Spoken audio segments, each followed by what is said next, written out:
பிதாவாகிய கடவுளிடமிருந்தும் குமாரனாகிய கிறிஸ்து இயேசுவிடமிருந்தும் உங்களுக்கு கிருபையும் சமாதானமும் உண்டாவதாக.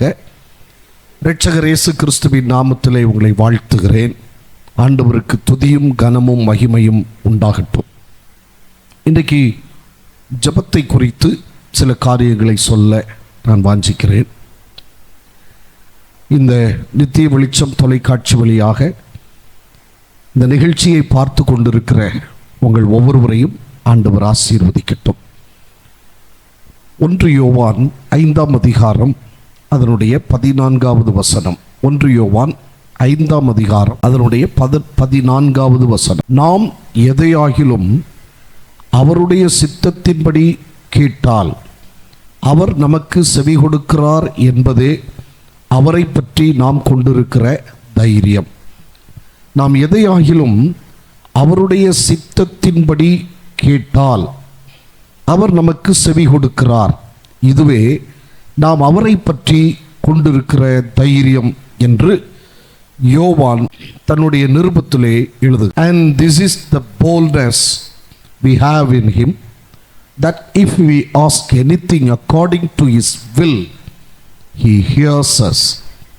அவருடைய சித்தத்தின்படி கேட்டால் அவர் நமக்கு நித்திய ஜீவனை தருவதால் இறை பிரசன்னத்திலே நாம் வர தைரியமுடையவர்களாக இருக்கிறோம். ஆண்டவர் நமக்கு நித்திய வாழ்வை தருவேன் என்று வாக்குப்படி இருக்கிறார்.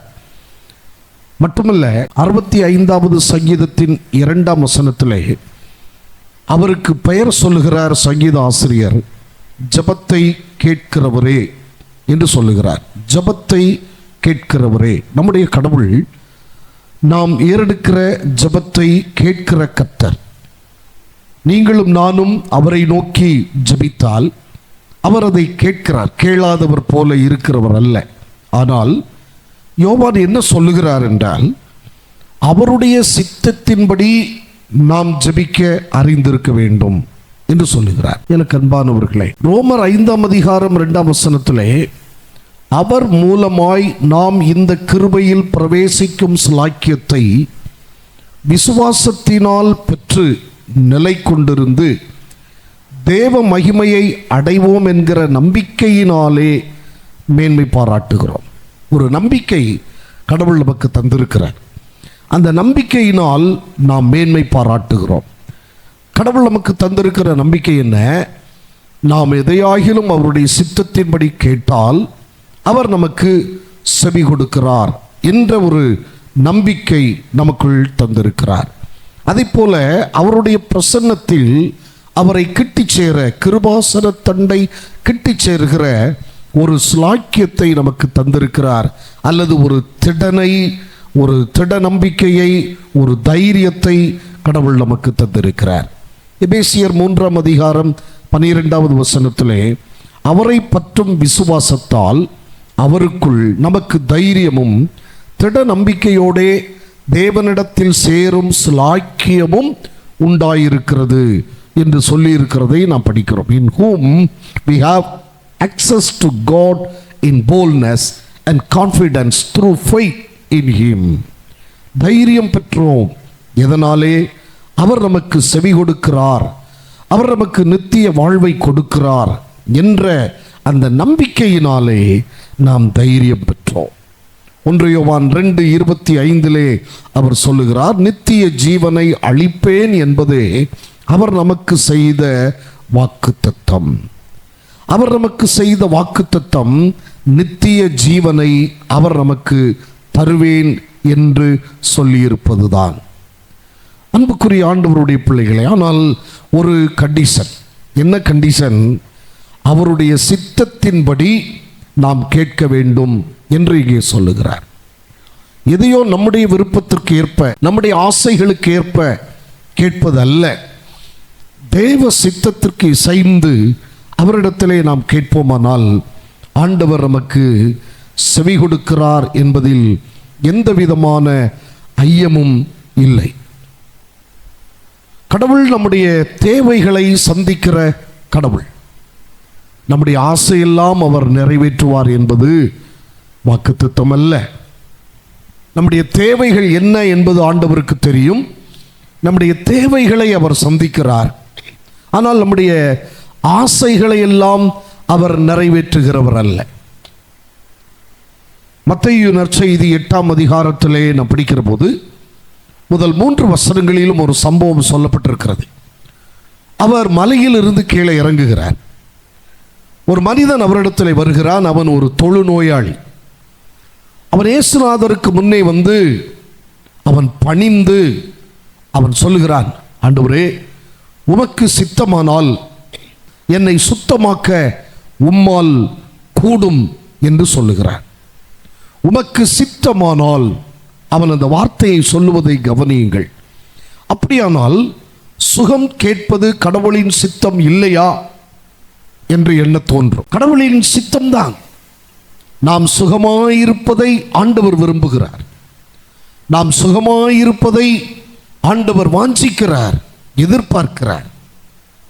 இங்கே இந்த மனிதன் சொல்லுகிறான், உமக்கு சித்தமானால். இன்னொரு மொழியாக்கத்தில் இது எப்படி இருக்கிறது என்றால், ஆண்டவரே, உமக்கு விருப்பமானால், உமக்கு விருப்பமானால் என்னை சுகமாக்க உம்மால் கூடும் என்று அவன் கேட்கிறதை நாம் கவனிக்கிறோம். லேவியராகமம் 13ஆம் அதிகாரத்தை படிக்கிற போது 45, 46 வசனங்கள் என்ன சொல்லுகிறது என்றால், அந்த வியாதி தொழுநோய் உண்டாயிருக்கிற ஒரு மனுஷன் வஸ்திரம் கிழிந்தவனாகவும் தன் தலையை மூடாதவனாகவும் இருந்து அவன் தன் தாடியை மூடிக்கொண்டு தீட்டு தீட்டு என்று சத்தமிட வேண்டும். அந்த வியாதி அவனில் இருக்கும் நாள் வரைக்கும் அவன் தீட்டுள்ளவனாக எண்ணப்பட கடவன். அவன் தீட்டுள்ளவனே. ஆகையால் அவன் தனியே குடியிருக்க வேண்டும். அவன் குடியிருப்பு பாளையத்துக்கு புறம்பே இருக்க கடவது. அவன் குடியிருப்பு பாளையத்துக்கு புறம்பே இருக்க வேண்டும். அவன் தன்னுடைய தாடியை மூடியிருக்க வேண்டும். தன்னுடைய வஸ்திரத்தை கிழித்தவனாய் தீட்டுள்ளவனாய் சமூகத்திலிருந்து ஒதுங்கி இருக்க வேண்டும். அப்படிப்பட்ட ஒரு மனுஷன் இயேசுநாதருக்கு முன்னால் வந்து நிற்கிறார். ஆகவேதான் நியாயப்பிரமாணம் இப்படி சொல்லி இருக்கிறது, கட்டளை இப்படி சொல்லி இருக்கிறது. நியாயப்பிரமாணத்தின்படி என்னை ஒருவர் தொடக்கூடாது. நியாயப்பிரமாணத்தின்படி நான் கூட்டத்திற்குள்ளே வரக்கூடாது, அல்லது சமூகத்திலே நான் வரக்கூடாது. நான் ஒதுங்கி இருக்க வேண்டும். யாராவது அந்த பக்கத்திலே வந்தால் அவர்கள் ஒதுங்கி போகும்படியாய் நான் தீட்டு தீட்டு என்று சத்தமிட வேண்டும். இதெல்லாம் ஒரு தொழுநோயாளி செய்ய வேண்டிய காரியம் என்று பழைய ஏற்பாடு நமக்கு சொல்லி தந்திருக்கிறார். பாளையத்துக்கு புறம்பே இருக்க வேண்டியவன், ஓரங்கட்டப்பட்டவன், சமூகத்திலிருந்து புறம் தள்ளப்பட்டவன். இப்ப இயேசுநாதரிடத்தில் வந்து அவன் கேட்கிறான், இஃப் யூ சூஸ், ஆண்டவரே நீர் விரும்பினால், உமக்கு சித்தம் என்றால், இஃப் யூ சூஸ். ஆண்டவர் செய்த காரியம் என்ன? வசனம் சொல்லுகிறது, இயேசு தன் கையை நீட்டி அவனை தொட்டு, எனக்கு சித்தம் உண்டு, நீ சுத்தமாக என்று சொன்னார் என்று இருக்கிறது தமிழிலே. கிரேக்கு மொழியிலே, புதிய ஏற்பாடு எழுதப்பட்ட கிரேக்கு மொழியிலே தொட்டு, தம் கையை நீட்டி தொட்டு என்கிற வார்த்தைக்கு ஹாப்டோ, ஹாப்டமாய் என்கிற ஒரு கிரேக்க வார்த்தை உபயோகப்படுத்தப்பட்டிருக்கிறது. அந்த வார்த்தையினுடைய பொருள் என்னவென்றால், embracing him. The Lord embraced him. ஆண்டவர் அவனை கட்டி தழுவி அவனை அணைத்து, அந்த வார்த்தையை கவனியுங்கள், கட்டி தழுவி அவனை அணைத்து, எனக்கு விருப்பம் உண்டு, நீ சுத்தமாக என்று சொல்லுகிறார். தொழுநோயாளியை ஒரு மனுஷன் தொடக்கூடாது, அவன் பக்கத்தில் போகக்கூடாது. அந்த தொழுநோயாளி ஊருக்கு ஒதுக்குப்புறமாய் வாழ வேண்டும். தன்னுடைய ஆடையை கிழித்திருக்க வேண்டும், தாடியை மூடியிருக்க வேண்டும். அந்த பகுதியிலே வருகிறவர்கள் போகிறவர்கள் அவன் பக்கத்திலே போய்விடாதபடி அவன் சத்தமிட வேண்டும். தீட்டு தீட்டு என்று அவன் சத்தமிட வேண்டும். இவையெல்லாம் நியதியாக இருக்க இயேசுநாதர் அதற்கு மாறாக ஒரு காரியத்தை செய்கிறார். அவனை கட்டி தழுவி அவனை பார்த்து சொல்லுகிறார், எனக்கு சித்தமுண்டு, நீ சுத்தமாக.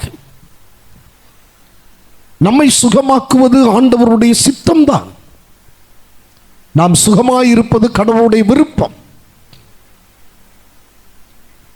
ஆனால் நாம் கேட்கிற போது ஆண்டவரிடத்திலே நாம் கேட்க வேண்டிய விதம் என்னவென்றால், ஆண்டவரே உமக்கு சித்தமானால் எனக்கு இதை செய்தருளும் என்று கேட்க வேண்டும். நம்முடைய ஜெபம் அவருக்கு பிரியமாய் இருக்க வேண்டும், ஆண்டவருக்கு உகந்ததாய் இருக்க வேண்டும். அதைத்தான் ஆண்டவர் விரும்புகிறார். இயேசுநாதர் கெத்செமனேயிலே ஜெபிக்கிற போது அவர் ஜெபித்தார், ஆண்டவரே இந்த பாத்திரம் என்னை விட்டு நீங்க கூடுமானால் அது நீங்கட்டும், ஆனாலும் என் சித்தம் அல்ல உம்முடைய சித்தம் நிறைவேறட்டும் என்று சொல்லுகிறார். பாடுகளும் வேதனைகளும் என் வாழ்விலே இருக்கிறது. நான் அடிக்கப்பட போகிறேன் சிலுவையிலே. இதெல்லாம் என் கண்களுக்கு முன்பாக வந்து போகிறது. இந்த பாத்திரம் நீங்க கூடுமானால், இந்த பாடுகள் நீங்க கூடுமானால் அது நீங்கட்டும், ஆனாலும் என் சித்தம் அல்ல உம் சித்தம் என்று சொல்லுவதை நாம் கவனிக்கிறோம்.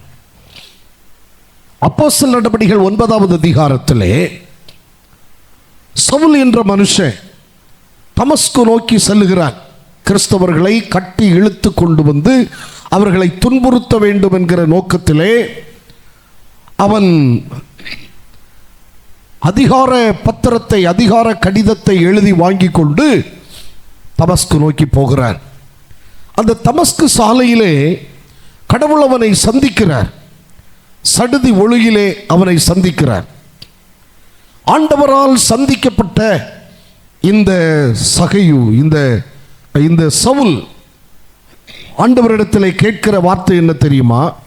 6வது வசனம், அவன் நடுங்கி திகைத்து, ஆண்டவரே நான் என்ன செய்ய சித்தமாயிருக்கிறீர் என்று கேட்கிறார். நான் என்ன செய்ய சித்தமாயிருக்கிறீர்? எனக்கு அன்பானவர்களே, ஒன்றை நாம் இதிலே தெரிந்து கொள்ள வேண்டும். கர்த்தரிடத்தில் நாம் விசுவாசத்தோடு ஜெபிக்கிற போது நமக்கு வரும் பதில் சில நேரங்களிலே கொஞ்சம் வித்தியாசமாக இருக்கும். சில நேரங்களில் நாம் ஜெபிக்கிற போது எஸ் என்று பதில் வரும், அதாவது உடனே அந்த காரியம் நடக்கும். சில வேளை நாம் ஜெபிக்கிற போது வெயிட் என்று பதில் வரும், பொறுத்திரு, சற்று பொறுத்திரு, அது ஒருவேளை காலதாமதம் ஆகலாம், வெயிட். சில காரியங்களுக்காய் நாம் ஜெபிக்கிற போது ஆண்டவரிடத்திலிருந்து நோ, இல்லை என்ற பதில் வரலாம்.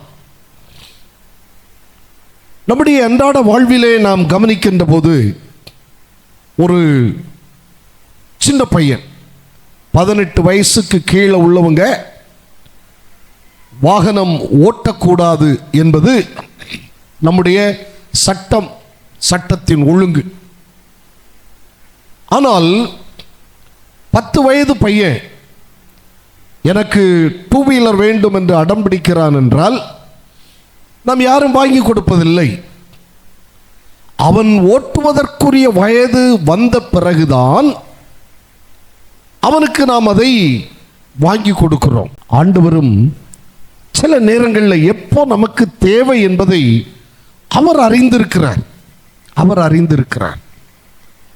ஆண்டவர் நேர்த்தியானதை ஏற்ற நேரத்தில் நமக்கு செய்கிற கர்த்தர்.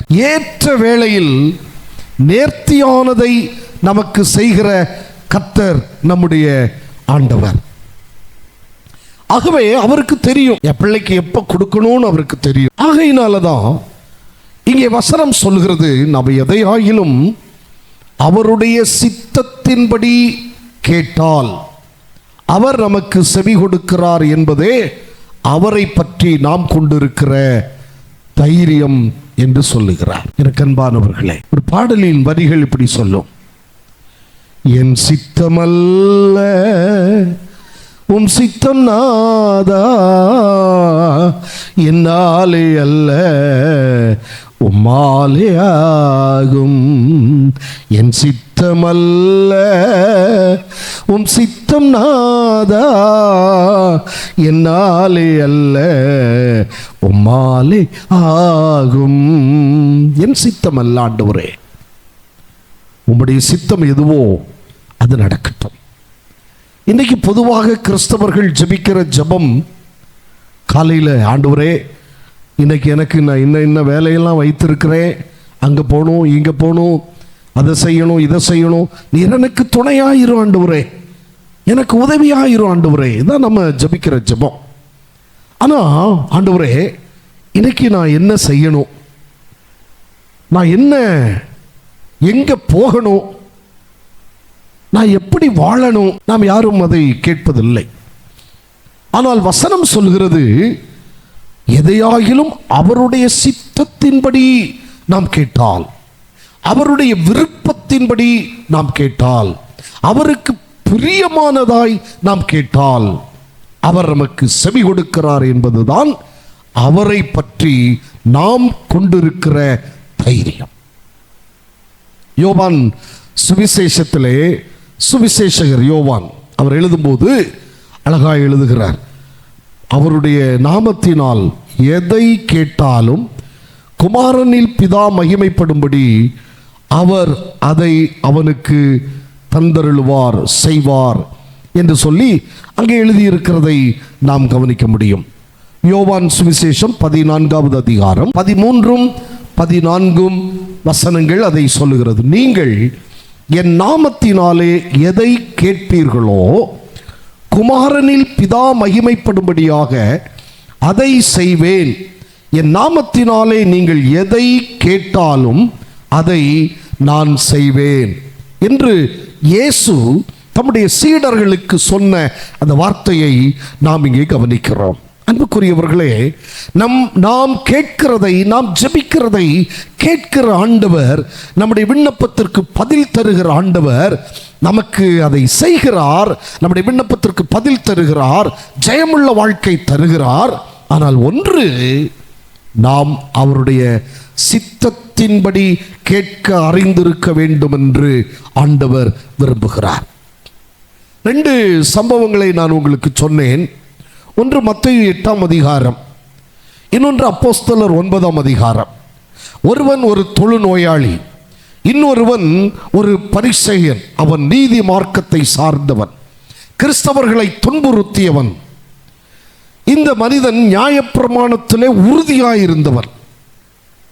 இந்த 2 பேருடைய வாழ்க்கையையும் அல்லது இந்த 2 பேருடைய காரியத்தையும் நீங்கள் கவனித்தால் அதில் ஒரு காரியம் 2 பேருடைய வாழ்விலும் வெளிப்படுகிறதை நாம் கவனிக்க முடியும். அது என்ன என்றால், fully surrender and hub, முழுவதுமாய் அர்ப்பணித்து விடுதலும் தாழ்மைப்படுதலும். தொழுநோயாளி ஆண்டவருடைய சமூகத்தில் வந்து அவர் கேட்கிறார், ஆண்டவரே உமக்கு விருப்பமானால், உம்முடைய சித்தமானால் என்னை சுத்தமாக்க உம்மால் ஆகும். இதுதான் அவருடைய சித்தத்தின்படி நாம் கேட்பது. ஆண்டவரே, இன்றைக்கு நம்முடைய ஜெபம்லாம் எப்படி இருக்கும்? ஆண்டவரே நீர் இங்கே வாரும், இதை செய்யும். நம்ம ஆர்டர் போடுறோம் ஆண்டவருக்கு. இல்லை, நம்ம ஆர்டர் போடுகிறவர் அல்ல. ஆண்டவரே இந்த காரியம் உமது சமூகத்திலே நான் வைக்கிறேன், எனக்கு இந்த பிரச்சனை இருக்கிறது, உம்முடைய சமூகத்திலே நான் இதை வைத்திருக்கிறேன், நீர் பார்த்து கொள்ளும், என்ன செய்யணுமோ நீர் செய்யும். அப்படி ஆண்டவருடைய கருத்துல கொடுத்து விடுவது, fully surrender to him, ஆண்டவருக்கு முழுவதும் அர்ப்பணித்து விடுவது. தாழ்மை, மனத்தாழ். நம்முடைய ஜெபங்களிலே மனத்தாழ்மை மிக மிக அவசியம். நம்ம ஏதோ ஆண்டவருக்கு கட்டளை போட்டு ஆண்டவரே இறங்கி வாரும், இது நாம் ஆண்டவருக்கு கட்டளை போடுகிற காரியம் இல்ல. அவருடைய சித்தத்தின்படி நாம் கேட்டால் அவர் நமக்கு செய்கிறார். சவுலுடைய காரியத்தையும் பாருங்கள். அப்போஸ்தலர் நடபடிகள் 9ஆம் அதிகாரத்திலே அவர் கேட்கிறான், ஆண்டவரே நான் என்ன செய்ய சித்தமாயிருக்கிறேன், நீர் என்ன விரும்புகிறீர் ஆண்டவரே, நீர் என்ன விரும்புகிறீர், நான் என்ன செய்யணும்னு நீர் விரும்புகிறீர், நான் அதை செய்கிறேன். நம்முடைய பெருமை மேட்டிமை எல்லாம் களைந்து ஆண்டவர் சமூகத்தில் அர்ப்பணித்து விடுவதுதான் அவருடைய சித்தத்தின்படி கேட்பது. Lose our boast and surrender ourselves to Christ. நம்முடைய பெருமையை மேட்டிமையை நாம் உதறி தள்ளி தாழ்மை சிந்தையோடு கடவுளின் சமூகத்திலே நம்மை அர்ப்பணித்து விடுவது அவருடைய சித்தத்தின்படி நாம் கேட்கிறதா இருக்கும். ஆண்டவரே என்னை கொண்டு நீர் என்ன செய்யணும்னு விரும்புகிறீரப்பா, நான் உடைய கரத்தில் என்ன தந்துடுறேன், இது எப்படி செய்யணுமோ செய்யும். நாம் குயவன் கையில் உள்ள களிமண். இந்த களிமண்ணை எந்தவித பாண்டமாகவும் வரைவதற்கு குயவனுக்கு அதிகாரம் உண்டு, உரிமை உண்டு. குயவன் விரும்புகிறபடி பானை, பானை விரும்புகிறபடி குயவன் அல்ல. நன்றாய் புரிந்து கொள்ளுங்கள். நாம் பரம குயவனாகிய கடவுளுடைய கரத்தில் இருக்கிற களிமண்கள். நம்ம என்ன செய்யணும்னு அவர் விரும்புகிறாரோ அப்படி அவர் செய்வார். நாம் எப்படி வாழ வேண்டும் என்று ஆண்டவர் விரும்புகிறாரோ அப்படி வாழ வைப்பார். நமக்கு என்ன தேவை என்று ஆண்டவர் விரும்புகிறாரோ நினைக்கிறாரோ அதை ஆண்டவர் நமக்கு செய்வார். ஆனால் ஒன்று நிச்சயம், அவருடைய நாமத்தினால் நாம் எதை கேட்டாலும் ஆண்டவர் நமக்கு செவி கொடுக்கிறவர். அதை மட்டும் நாம் மறந்து போக கூடாது. ஒன்று நாம் தெரிந்து கொள்ள வேண்டும், நாம் அவருடைய சித்தத்தின்படி கேட்கிற போது, அவருடைய சித்தத்தின்படி நாம் கேட்டால் நிச்சயமாய் நிச்சயமாய் ஆண்டவர் நமக்கு பதில் செய்கிற ஆண்டவர், நமக்கு உதவி செய்கிற ஆண்டவர். அன்புக்குரிய ஆண்டவருடைய பிள்ளைகளை, என்னை கேட்கிற அருமையானவர்களே, நீங்கள் ஒன்றை சிந்தித்து பாருங்கள். எப்படி நம்முடைய ஜெபம் இருக்கிறது? நம்முடைய விண்ணப்பங்களுக்கு பதில் வேண்டுமானால், நாம் ஜெபிக்கிறவைகளுக்கு கடவுள் பதில் தந்து நமக்கு ஜெயத்தை தர வேண்டும் என்றால், நாம் செய்ய வேண்டிய காரியம், ஆண்டவரே உம் சித்தம் எதுவோ அதை நான் செய்ய ஆயத்தம். என் சித்தம் அல்ல, என் சித்தம் அல்ல, உம்முடைய சித்தம் என்பதை நாம் உணர்ந்து ஆண்டவருக்கு நம்மை ஒப்புக் கொடுப்போமானால், ஆண்டவருடைய சமூகத்திலே நம்மை தாழ்த்துவோமானால், ஆண்டவர் நமக்கு அந்த நல்ல வாழ்வை, அந்த வெற்றியுள்ள வாழ்வை நமக்கு நிச்சயமாய் ஆண்டவர் தர வல்லவர் என்பதில் எந்த விதமான சந்தேகமும் இல்லை. அன்புக்குரியவர்களே, நம்முடைய விண்ணப்பங்களை ஆண்டவருடைய சமூகத்திலே எப்படி வைக்கிறோம் என்பதை நாம் சிந்தனை செய்து பார்ப்போம். ஆண்டவரே என்னை உமக்கு அர்ப்பணிக்கிறேன் என்று சொல்லுவோம். நாம் ஜெபிக்கலாமா? கண்களை மூடுவோம், ஆண்டவரை நோக்கி பார்ப்போம். ஆண்டவரே என் சித்தம் அல்லப்பா, உம் சித்தம் என்னிலே நிறைவேறட்டும். ஆனால் என்னுடைய காரியம் ஜெயமாய் முடிய நான் உமது கரத்தில் என்னை அர்ப்பணிக்கிறேன், என்னை ஒப்புக் கொடுக்கிறேன். நீர் என் காரியங்களை பார்த்து கொள்ளும், நீர் என்னை நடத்தும். அப்படி ஆண்டவர் சமூகத்திலே நம்மை அர்ப்பணிப்போம். உந்தன் சித்தம் போல் நடத்தும் கர்த்தாவே, நீர் நித்தம் என்னை. உந்தன் சித்தம் போல் நடத்தும் கர்த்தாவே, நீர் நித்தம் என்னை. எந்தன் சித்தம் போல வேண்டாம் என் பிதாவே, என் யெகோவா, எந்தன் சித்தம் போல வேண்டாம் என் பிதாவே. என் யெகோவா, உந்தன் சித்தம் போல் நடத்தும் கர்த்தாவே, நீர் நித்தம் என்னை. ஆண்டவரே, உம் சித்தம் எதுவோ அப்படி என்னிலே நடக்கட்டும் ஐயா. உமக்கு சித்தமானால் என்னை சுத்தமாக்க உம்மால் ஆகும். ஆண்டவரே, நீர் என்ன செய்ய சித்தமாயிருக்கிறீர் எனக்கு சொல்லும். நாம் எதையாயிலும் அவருடைய சித்தத்தின்படி கேட்டால் ஆண்டவர் அதை நமக்கு செய்கிறார் என்பது அவரை குறித்து நாம் கொண்டிருக்கிற தைரியம். அன்புக்குரியவர்களே, ஆண்டவர் உங்களுக்கு அப்படிப்பட்ட வாழ்வை தரட்டும் என்று ஜெபிக்கிறேன். தேவ சித்தத்திற்கு உங்களை அர்ப்பணித்து ஆசியை பெற்றுக் கொள்ளுங்கள் என்று விரும்புகிறேன். அன்பின் பிதாவே, உம்முடைய பிள்ளைகள் உம்மை நோக்கி பார்த்து நிற்கிறவர்கள், உம் சித்தம் செய்ய அர்ப்பணித்திருக்கிறவர்கள் வாழ்ந்திருக்க செய்யும். வெற்றியுள்ள வாழ்க்கையை அவர்களுக்கு ஆண்டவர் கொடுத்தருளும். அவர் விண்ணப்பங்களுக்கு பதில் கொடுத்தருளும். ஆண்டவரே, நீர் உதவி செய்ய வல்லவர். உம்முடைய பிள்ளைகளுக்கு உதவி செய்தருளும். ஆசீர்வதியும். இயேசு கிறிஸ்துவின் நாமத்தில் பிதாவே, ஆமென். God bless you.